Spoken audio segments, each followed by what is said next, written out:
नमस्कार, मैं संजय कुमार सिंह एडवोकेट कानपुर पुनः आपके समक्ष एक नई टॉपिक एक नई वीडियो लेकर के आया हूं।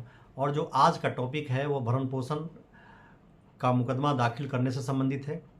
क्योंकि भरण पोषण वाद आप देखें, जो हमारी धारा सीआरपीसी में 125 है वो बीएनएसएस में जाकर के 144 हो गई है।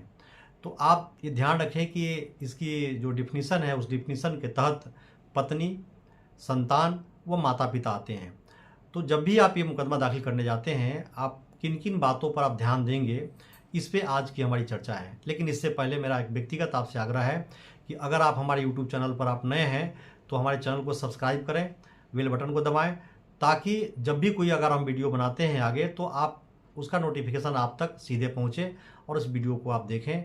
और अगर कोई मन में सवाल हो तो उस पर भी आप अपना कमेंट प्रस्तुत करें, उसका भी मैं जवाब को दूंगा। तो मित्रों, आज मेंटेनेंस पर जो मैं चर्चा करने जा रहा हूं, एक बहुत ही एक अच्छी चर्चा है। और चूंकि एक प्रैक्टिशनर होने के नाते, फैमिली कोर्ट का प्रैक्टिशनर होने के नाते, मैं अपनी 24-25 साल के अनुभव आपके समक्ष रखने जा रहा हूं कि मेंटेनेंस की वाद में अक्सर हम लोगों ने देखा है कि कभी कभी महिलाएं बहुत ही बढ़ा चढ़ा करके अपने पति के खिलाफ वाद दाखिल करती है। और जब न्यायिक पटल पर वो वाद कई बार फिसड्डी साबित होता है, क्योंकि पति आपके सरकारी, गैर सरकारी, अर्ध सरकारी, व्यापारी या किसी रोजगार परत में अगर वो संलिप्त हैं, तो आपने अगर न्यायिक पटल पर उनका ब्यौरा दिया तब तो माननीय न्यायाधीश महोदय को आदेश करने में बहुत ही आसानी होती है। लेकिन आपने न्यायिक पटल पर अगर आपने कोई भी साक्ष्य ऐसा नहीं दिया तो ये फिर मान के चलिए कि जो आपका आदेश होगा वो एक सामान्य आदेश होगा। अगर सरकारी हैं तो आप पे स्लिप दाखिल कर दीजिए, अगर वो व्यापारी हैं तो उनका आईटीआर से संबंधित या जो भी ब्यौरा है वो आप सारगर्भित साक्ष्य के साथ दाखिल कीजिए, जो भी चल अचल संपत्ति है वो दाखिल कीजिए। और ये मैं इसलिए कह रहा हूँ कि ये आपको बता दें, 4 नवंबर 2020 को माननीय सर्वोच्च न्यायालय नई दिल्ली ने जो रजनीश वर्सेस नेहा में जो डिसाइड किया, ये क्रिमिनल अपील, तो उसमें बहुत ही विस्तृत ऑर्डर किया। और ऑर्डर क्या किया उसमें कि कोई भी महिला अगर मेंटेनेंस का मुकदमा दाखिल करने जा रही है तो आपके वाद पत्र में ही, प्रार्थना पत्र में ही पूरी डिटेल आपको लिख करके आना पड़ेगा। एक शपथ पत्र आपको देना पड़ेगा कि आप क्या करती हैं, आपके ऊपर आश्रितों की संख्या कितनी है, आपका खर्च कितना है, बीमारी में क्या खर्च हो रहा है, और फिर आपके पति क्या करते हैं उसकी डिटेल आपको देना पड़ेगा। कहीं ऐसा तो नहीं कि आप जॉब कर रही हैं उसको छुपा के आ रही हैं। तो माननीय सर्वोच्च न्यायालय ने क्या किया कि इस एक जो जजमेंट पास किया रजनीश वर्सेस नेहा, उसमें बहुत ही डिटेल रूप से दिया है। तो वो आपको अपने प्रार्थना पत्र के साथ दाखिल करना होता है। लेकिन कई बार ऐसा देखा गया है कि आप अपनी इनकम को छुपा लेती हैं और अपोजिट पार्टी ने अगर वहाँ पर आपकी ओपन कर दिया कि आप तो ऑलरेडी जॉब में हैं, तो वहाँ पर भी इस बात को ध्यान रखिए कि आपके खिलाफ मुकदमा कोर्ट में मिसलेनियस दर्ज हो सकता है, क्योंकि आपने कंसील किया है कोर्ट में। तो ये भी आपको गलती नहीं करनी है। दूसरी बात, जब भी आप दाखिल करते हैं तो अधिक से अधिक सारगर्भित साक्ष्य को न्यायालय में प्रस्तुत करें।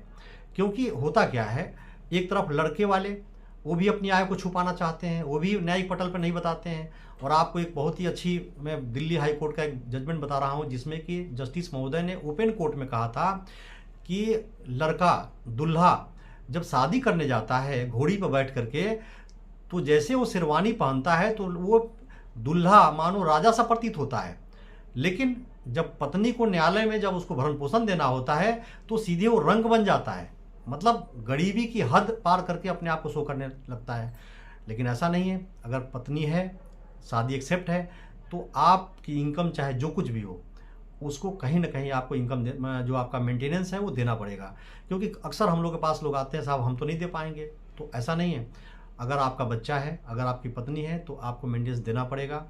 हाँ, इतना है कि माननीय न्यायालय आपकी जो भी यथास्थिति है, जो भी आपकी चल अचल संपत्ति है, जो भी आपकी एक जो न्यायिक प्रक्रिया में जो व्यवस्थाएं हैं उसके तहत आपकी प्रॉपर्टी है, अगर वो प्रूफ करके आती है और आप नहीं छुपाते ईमानदारी से, तो उसके तहत ये मुकदमा में आपके खिलाफ भरण पोषण का वाद डिसाइड होता है। लेकिन उसके पहले भी मेडिएशन होते हैं, सुलह समझौता केंद्र में हम जाते हैं। तो मेरा इतना कहना है कि जब भी प्रार्थना पत्र दाखिल करें आप, तो इस बात को आप ध्यान रखें कि आपके पास 4 विकल्प है, मेंटेनेंस पाने का 4 विकल्प है। अगर आपके पति ने कोई सेक्शन 9 का मुकदमा दाखिल कर दिया है, विदाई का दाखिल कर दिया है या डाइवोर्स का दाखिल कर दिया है, तो वहाँ आप सेक्शन 24 आप हिंदू मैरिज एक्ट जो एक्ट है उसके तहत आप दाखिल कर सकते हैं। तो पहला तो ये हो गया। दूसरा जो मैंने बताया कि सीआरपीसी के अंतर्गत 125 व आप जो नया कानून बना है 144 बीएनएसएस उसके तहत आप दाखिल कर सकते हैं। तीसरा जो शॉर्ट में है डोमेस्टिक वायलेंस एक्ट जो हम लोग कहते हैं घरेलू हिंसा अधिनियम, तो उसकी भी जो धारा है वो 12 उसके माध्यम से भी आप ले सकते हैं। चौथा जो हिंदू उत्तराधिकार अधिनियम 1956 है उसके तहत भी आप मेंटेनेंस का वाद दाखिल कर सकते हैं। लेकिन फिर मैं उसी बात को दोहराना चाह रहा हूं कि माननीय सर्वोच्च न्यायालय ने रजनीश वर्सेस नेहा में स्पष्ट लिखा है कि अगर आप कहीं पर भी मेंटेनेंस पा रही हैं तो उसको आपको चर्चा करके आना पड़ेगा। ऐसा नहीं कि आप छुपा के आ रही हैं तो फिर जो माननीय न्यायालय होगा वो समायोजन की प्रक्रिया अपने ऑर्डर में लिखती है कि जो भी माननीय न्यायालय ने ऑर्डर किया वो पैसा समायोजित होगा। जैसे एक मुकदमे में मान लीजिए उदाहरण के तौर पर अगर 20,000 पर मिल रहा है, 25,000 मिल रहा है और दूसरे मुकदमे में मान लीजिए 30,000 हुआ, तो जो डिफ्रेंसिएशन जो होगा वही आपको दूसरे मुकदमा में मिलेगा। ऐसा नहीं कि यहाँ भी 20,000 मिल रहा है और वहाँ भी आपको 25,000 मिलेगा। तो इस बात को आपको ध्यान रखना है कि समायोजित भी होगा पैसा आपका। और सबसे बड़ी बात यह है कि आप जब भी न्यायालय में अपना वाद दाखिल करते हैं तो अगर आपके बच्चे हैं तो उसको पक्षकार बनाइए। पक्षकार बनाते समय ध्यान रखिए कि अगर बच्चा कहीं स्कूल कॉलेज में पढ़ रहा है तो उसका भी जो शैक्षणिक जो प्रमाण पत्र हैं, जो स्कूल की फीस है, चाहे किन्हीं और मद में अगर कोई खर्च हो रहा है तो वहाँ पर भी डिटेल आप वहाँ पे शुरुआती दौर में ही आप लिख करके आएँ। और जैसे ही आपके पति न्यायालय में हाजिर आते हैं तो आप अंतरिम गुजारा भत्ता, अंतरिम जो भरण पोषण प्रार्थना पत्र है उसको आप दाखिल करें। उससे क्या होता है कि त्वरित रूप से कुछ न कुछ आपको पेमेंट माननीय न्यायालय तुरंत जो है उसको 1-2 डेट में डिसाइड कर देती है। क्योंकि मुकदमा तो अक्सर देखा गया है कि लंबा चलता है। कई बार ऐसा होता है हमारे शुभचिंतक का अक्सर फ़ोन आता है या कानूनी राय लोग लेते हैं कि सर मुकदमा बहुत लंबा चलता है, तो ये भी आप दिमाग से निकाल दीजिए।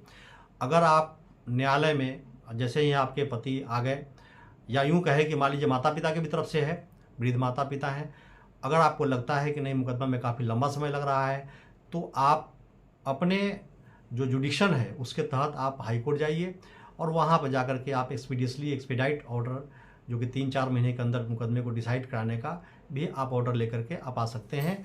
और यहाँ पर जैसे आप माननीय न्यायालय में देंगे आप, तो उससे क्या होता है कि न्यायालय में एक तो जनरल प्रक्रिया में डेटें पड़ती है।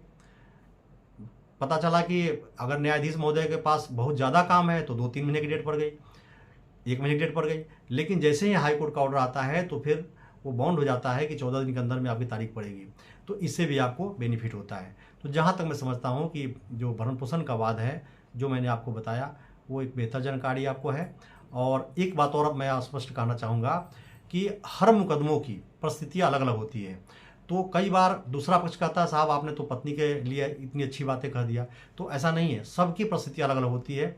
हमारे जो भी वीडियो होंगे कभी पत्नी की तरफ से अर्थात महिलाओं की तरफ से, बच्चों की तरफ से, माता पिता की तरफ से, तो कभी जो पीड़ित पक्ष है, जो पुरुष पक्ष है उसकी तरफ से हमारी वीडियो आएगी। इन्हीं शब्दों के साथ मैं आज की ये संवाद समाप्त करता हूँ। धन्यवाद।